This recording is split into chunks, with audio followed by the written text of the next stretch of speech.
सिजन सुतलो में करेला बड़ी गजन करेला गरम मोर इंजन बाजे पोए पोए धीरे धीरे हमर दबावे हॉर्न बाजे पोए पोए धीरे धीरे हमर दबावे हॉर्न बाजे पोए पोए काबिए सले दरजा बतावे ड्राइवर बलमुआ हाफतावे काबिए सले दरजा बतावे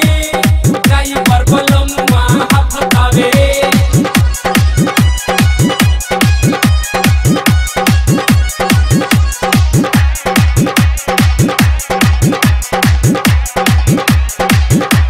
बैठ के सीट पर करेला भजन हमारा तला गेला बड़ी हो ओजन करेला गरम मोर इंजन बाजे पोए पोए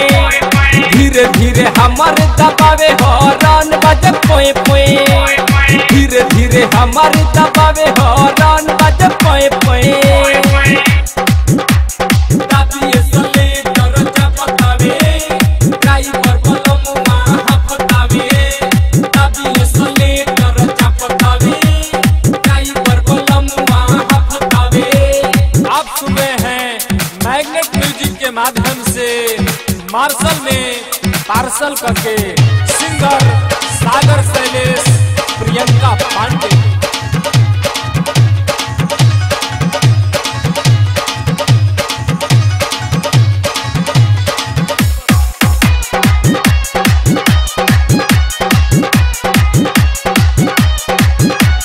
टंकी के हमारा खोल ढक्कन निक नहीं लागेला तनिको रहन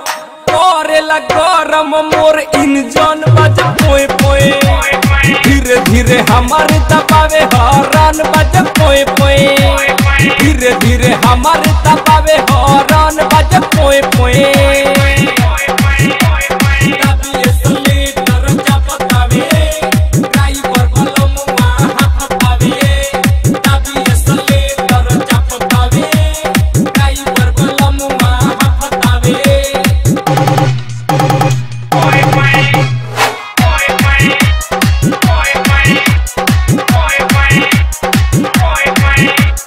जीतू जितेंद्र लागला निमन मैग्नेट म्यूजिक के आइल बा सीजन करेला गरम मोर इंजन करे पोए पोए